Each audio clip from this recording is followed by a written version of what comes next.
बोलो गणेश भगवान की जय। बहुत समय पहले की बात है, एक गांव में एक बुढ़िया रहती थी। उसके कोई संतान नहीं थी। तो उसने सकट चौथ मैया से प्रार्थना की कि हे मैया, अगर मुझे एक संतान हो जाएगी तो 1.25 किलो का बकरा जो है मैं आपको चढ़ाऊंगी। ऐसे करते करते 9 महीने व्यतीत हो गए और उस बुढ़िया को एक बच्चा भी हो गया। वो बच्चा पा के इतनी खुश हो गई, इतनी मस्त हो गई कि उसने जो है सकट मैया की पूजा करना जो है भूल गई। ऐसे करते करते बच्चा बड़ा हुआ तो कहा कि अच्छा ठीक है, जब इसका मुंडन होगा तब हम सकट मैया की पूजा कर देंगे। मुंडन भी हो गया, अन्नप्राशन भी हो गया।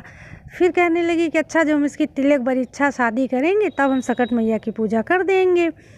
तो उसके बरीक्षा भी हो गई, तिलक भी हो गया, सब कुछ हो गया और ये सकट मैया की पूजा करना जो है भूल गई। अब शादी में जब बच्चा जो है लड़का पहुंचा बारात में तो भौरें पड़ने लगी। तो एक भौरी हुई तो फिर माता जी ने सोचा कि चलो अच्छा, अभी इसको फिर याद आ जाएगा तो पूज कर देगी। दूसरी भौरी हुई तो माता जी ने सोचा अच्छा, अभी याद आ जाएगा तो कर देगी। ऐसे करते करते 6 भंवर हो गई और माता जी को याद ही नहीं आया बुढ़िया को कि हमको जो है सकट मैया की पूजा करनी है, बकरा चढ़ाना है।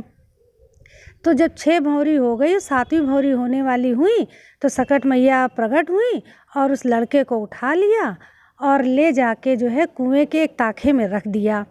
अब यहाँ हलचल मच गई कि लो, हमारा तो लड़का गायब हो गया, लड़का गायब हो गया है। तो किसी तरह फिर जो है 6 भौरी की जो दुल्हन थी वो माता जी अपने घर उसको लेके चली आई।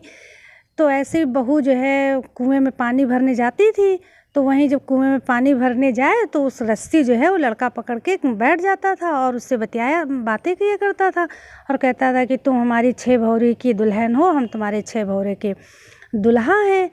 तो जो है ऐसे बहुत दिन गुजर गए तो उसकी सास कहने लगी, इतनी देर देर तक ये हम जो है बहू हमारी पता नहीं कहाँ मंडराती रहती है, पता नहीं क्या करती रहती है और हमको बताती नहीं है क्या हुआ।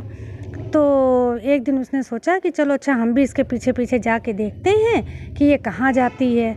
तो जैसे ही वो जो है कुएं में पानी भरने लगी तो रस्सी पकड़ के वो लड़का फिर जो है बैठ गया और उससे फिर बातें करने लगा, कहने लगा कि हम तुम्हारे 6 भौरी के दुल्हा हैं और तुम हमारी 6 भौरी की दुल्हन हो। तो तब माता जी जो है उसकी झांकने लगी कुएं में और कहने लगी कि तुम कौन हो, बताओ हमको, तुम क्यों ऐसा करते हो।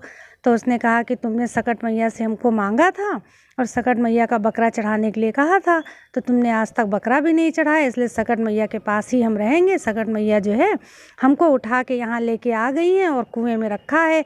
अब जब तुम जो है सकट मैया की पूजा करोगी, जो तुमने मन्नत उनसे मांगी थी, वो जब पूजा जब कर लोगी तो सकट मैया हमको लेके जो है आएंगी। तो माता जी ने कहा कि हाँ, ये तो बात है, हमने तो सकट मैया से कहा था, तुम उन्हीं से जो है संतान मिली और हम भूल गए। वो बेचारी अपने घर गई और जब सकट का दिन आया तो उन्होंने सुबह से ही नहा धो के सकट मैया की पूजा का पूरा इंतज़ाम किया, लड्डू वड्डू सब बनाए, भगवान जी को स्थापित किया और उसके बाद पूरे सच्चे मन से और हृदय से उन्होंने जब सकट मैया की पूजा की और उन्होंने कहा कि हे माता रानी, हमारा जो बालक आप ले गई थी, आप ही ने दिया था और वो आप ले गई हो। अब हमने आपकी मन्नत भी पूरी कर दी है, शादी ब्याह मुन्नत छेदन जो भी हमारा बाकी था उसकी सबकी हमने पूजा कर दी है। अब हमारा जो है बेटा हमको वापस कर दो। तो जो है उन्होंने कहा कि मेरी देहरी के रखवारे बकरा काटो आके, मेरी देहरी के रखवारे बकरा काटो आके।